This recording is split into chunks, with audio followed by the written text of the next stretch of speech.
This one, guys, we're playing white, and black's queen just moved from c6 to d6. Let's do material count first before we get deep into this problem. So I have 5 pawns. Black has 5. We both have a queen and 2 rooks, and we each have a bishop. Although black's bishop is a dark squared bishop, and mine is a light squared bishop. So let's see what's going on here. So queen to d6, huh? Well, first thing I'm looking at, and I don't know if it's just from all the puzzles that I do, but I'm looking at maybe rook sack on f7 with check. I don't know if that's necessary or not, but we're just going to trial and error this thing until we get it right. So if rook took f7 with check, black would probably take back with the king. King takes f7. And then our other rook that's on d1 could go to f1 with check. And let's say that black's king goes back to maybe e7. Then we could go queen to g7 check. And what does that do for us? I mean, it does push black's king back to the 8th rank, in which case we could take on h8 with check. That looks good. Because after we take back, or after we go queen to g7 check, he has to go to either e8 or d8. I mean, he has to. So there's no other move. So let's say he goes e8 or d8. Then we take back on h8 with check. And let's say he goes back to e7 or d7. Then we're going to take the other rook. So we got a skewer there. I mean, we lost our rook.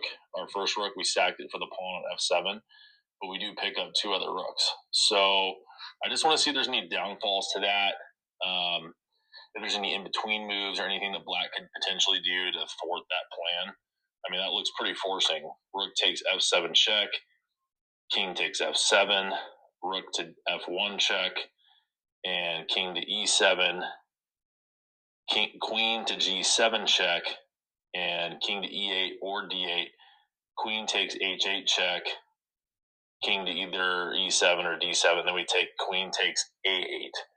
So we're way ahead of material now. We're up a rook and a pawn for a rook. And let's see if black can do anything there. I don't think so. I mean, it doesn't have any sort of back ranks on me. Even though my king is in the corner here on h1, I think we have the time to get away if he tries to back rank us with like queen to f4. The next move we'd have to do something, but we have the time to do or to move like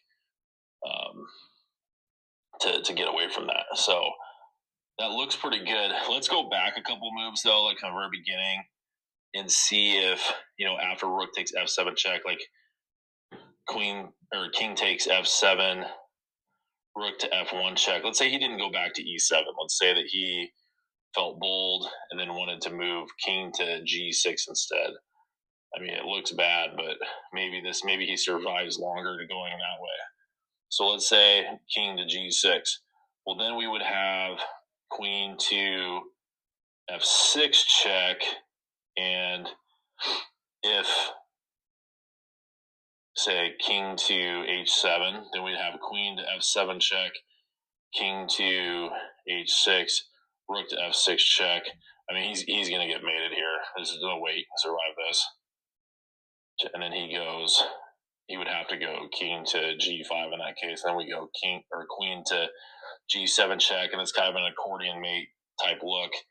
Then he would have to go back to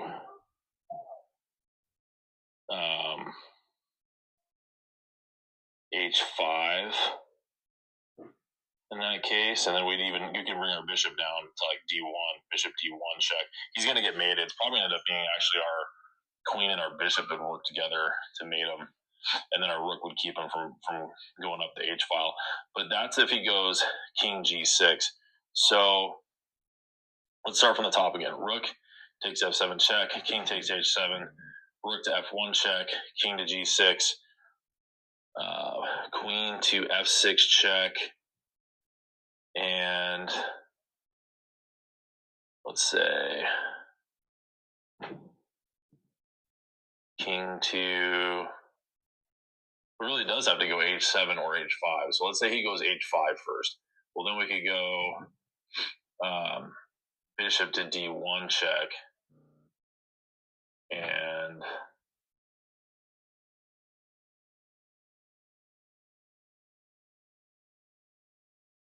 is that checkmate? That's actually checkmate. So that's not just check, that's checkmate. That looks pretty good, guys. So yeah, let's go ahead and do that. I mean, the thing that really stuck out to me is that e6 pawn is pinned, and then also just kind of the vulnerability of his king on e7. He's kind of out of position with his other pieces to be able to help out. So I'm just going to go ahead and take rook takes f7 check. Yep, king takes f7, rook to f1 check. Yes, king went back to e7, so it was that original line that we calculated. Now we go queen to g7 check. He went to d8, so now we're just going to take the rook on h8 check. Yes, that's it. +6. It's a 2204 rated problem with only a 34.2% pass rate. All right, moving on to the next.